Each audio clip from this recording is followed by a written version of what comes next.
Hello friends, how are you. आज हम अपनी इस सीरीज में टेंसेस की करेंगे पास्ट इंडेफिनिट या past simple tense. Past indefinite या पास्ट सिंपल टेंस में हमें सबसे पहले ये पता लगाना जरूरी है कि इसकी पहचान क्या है। तो पास्ट सिंपल टेंस में या पास्ट इंडेफिनिट टेंस में हमें भूतकाल में कार्य के होने का पता चलता है, लेकिन उसका कोई निश्चित समय नहीं दिया होता। तो सबसे पहले हम देखेंगे उसकी पहचान क्या है। तो सेंटेंस अगर हम हिंदी में देखेंगे तो उसमें जैसे वह चला गया, उसने पानी पिया, उसने खाना खाया, ये जो है या की साउंड आएगी सेंटेंस के एंड में, या फिर ता था ती थी ते थे आएगी। तो जब हम इनको पहचानेंगे तो हमें पता चलेगा कि वाक्य के अंत में आ ई ए या ई ते था ते थी ते थे ता थी ती थी की साउंड आती है। फॉर्मूला क्या बनेगा इसका जब हम इसको करेंगे, तो बेटा बहुत इंपॉर्टेंट चीज है। सिर्फ एक ही टेंस में डायरेक्ट सेकंड फॉर्म का यूज होता है और वो है पास्ट सिंपल टेंस या पास्ट इंडेफिनिट टेंस। तो इसमें क्या होता है, subject plus second form of the verb plus object का यूज करते हैं हम। अब अगर हम सेंटेंस देखें जो एफर्मेटिव सेंटेंस है, एफर्मेटिव यानी पॉजिटिव सेंटेंसेस के लिए, पॉजिटिव सेंटेंसेस के लिए हमारे पास जो फॉर्मूला है वो है subject plus second form of the verb plus object. ये हमारा फॉर्मूला है। अब हमने इसको सेंटेंस को चेंज करना है, ट्रांसलेट करना है। मैं स्कूल गया, मैं स्कूल गया, मैं mean subject, subject is this I. कोई हेल्पिंग वर्ब का यूज नहीं होगा, बिल्कुल ध्यान रखिएगा। एफर्मेटिव या पॉजिटिव सेंटेंसेस में हेल्पिंग वर्ब नहीं लगेगी, सीधा डायरेक्ट सेकंड फॉर्म का यूज होगा। और जाने की सेकंड फॉर्म गो, वेंट, गो। तो हम इसमें I went to school.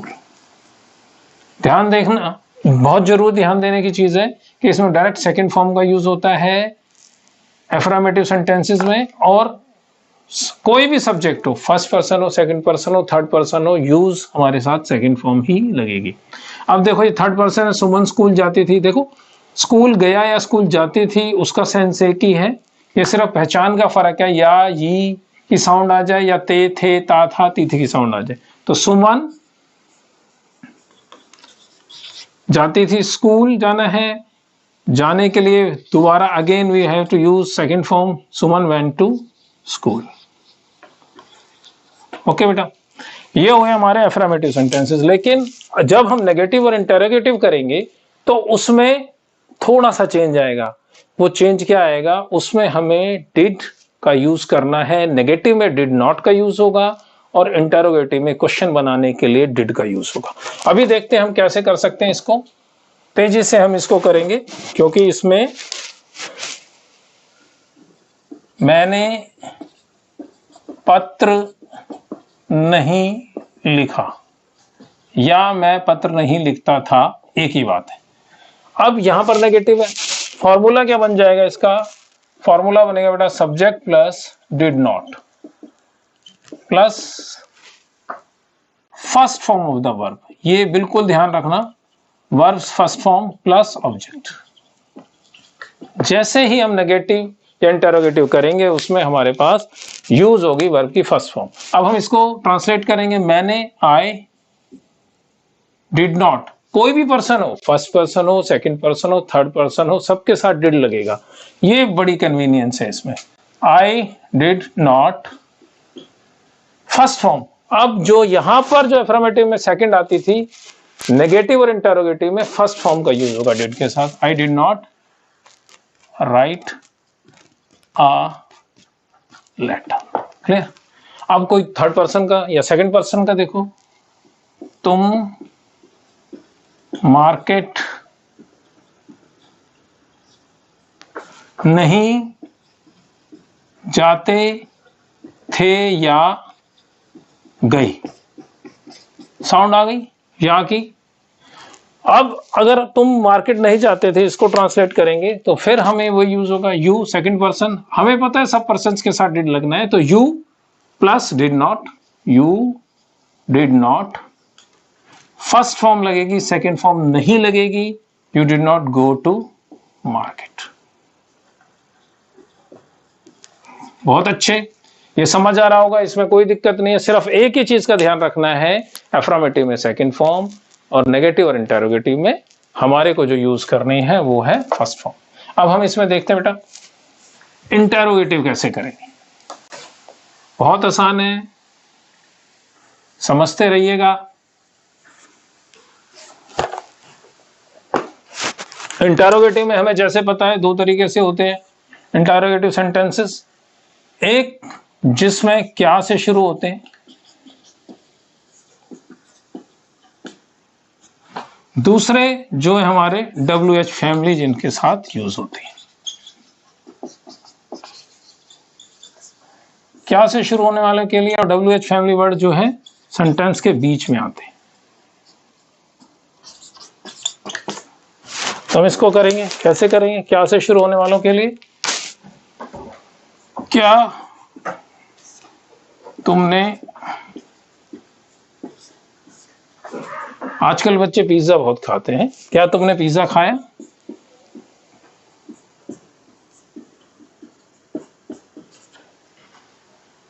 Okay, अब क्या तुमने पिज्जा खाया, इसके लिए हमें बनाना है तो हमें फॉर्मूला पता होना चाहिए। फॉर्मूला बनेगा बेटा, हेल्पिंग वर्ब तो होता नहीं है इसमें, तो did plus subject plus verb की first form plus object. Question mark लगाना बिल्कुल मत भूलना। अगर आपने क्वेश्चन मार्क नहीं लगाया तो हमें पता कैसे चलेगा ये इंटेरोगेटिव सेंटेंस है, तो जरूर क्वेश्चन मार्क का यूज करना है। अब इसको ट्रांसलेट करेंगे। ट्रांसलेट करने में क्या, डिड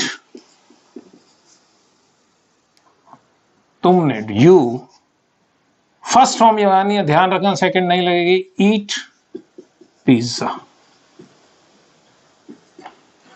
ठीक है भाई, बहुत बढ़िया। अब हम देखेंगे क्या हमारे सेंटेंस के बीच में आ जाए या क्यों सेंटेंस के बीच में आ जाए, तो हम क्या कर लिखेंगे, लिखेंगे तुम दिल्ली क्यों गए, या रमेश दिल्ली क्यों गया। सब्जेक्ट कोई भी हो, हमें पता है कि डिड नॉट का यूज सभी सब्जेक्ट्स के साथ होना है और डिड का यूज क्वेश्चन मार्क बनाने में सबके साथ होना है।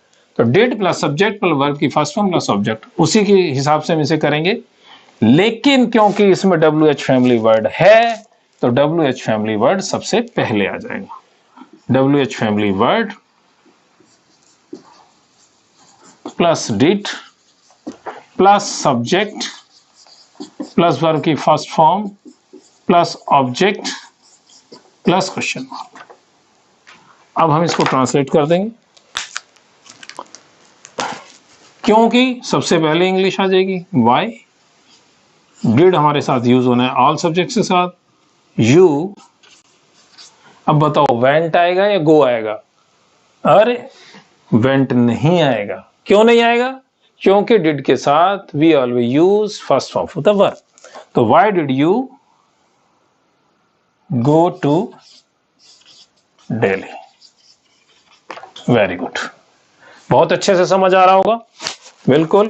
अब हम देखते हैं एक जो हमारी दूसरी टाइप बची है, इंटेरोगेटिव नेगेटिव। इंटेरोगेटिव नेगेटिव में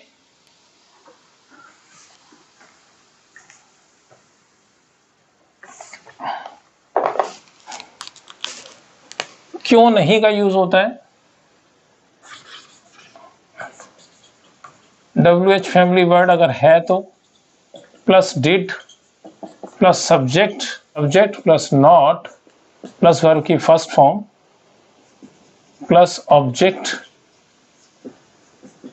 प्लस क्वेश्चन मार्क। इसको हम अलग कर देते हैं यहां से। अब सेंटेंस देखेंगे। सेंटेंस में कोई भी सेंटेंस ले लो, तुम विद्यालय क्यों नहीं आई, क्वेश्चन मार्क। ठीक है, अब इसको हम बनाएंगे इस फॉर्मूले के हिसाब से। इस फॉर्मूले के हिसाब में WH फैमिली वर्ड पहले है, डिड का यूज है, सब्जेक्ट आएगा, नॉट आएगा, वर्ब की फर्स्ट फॉर्म प्लस ऑब्जेक्ट। बहुत सिंपल है, कोई घबराने की जरूरत नहीं है। वाई, डिड यू नॉट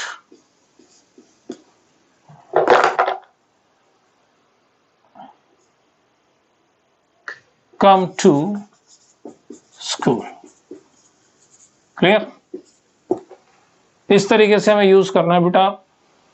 ध्यान रखना इस टेंस में आपको जो यूज करना है वर्ब की सेकंड फॉर्म का यूज करना है। सेकंड फॉर्म यानी past form of the verb जो हमारे पास होती है उसका यूज करना है, और जब ये यूज करेंगे तो सिर्फ एफर्मेटिव में होगी, और जब इंटेरोगेटिव नेगेटिव आएगा या सिर्फ नेगेटिव आएगा तो हम डिड का यूज करेंगे और डिड नॉट का यूज करेंगे। क्लियर? अगर सेंटेंस में नेवर आ जाएगा कभी नहीं के लिए तो हमें फिर सेकंड फॉर्म का ही यूज करना पड़ेगा। ठीक, समझ आ गई है ये? आपको बहुत अच्छे से इसकी प्रैक्टिस करनी है। आपको कमेंट बॉक्स में लिख के बताना है कि आपने ये वीडियो देखी और आपको कैसा लगा, आपको समझ आया। इसी के साथ नेक्स्ट वीडियो तक के लिए बाय, फिर मिलेंगे। Thank you.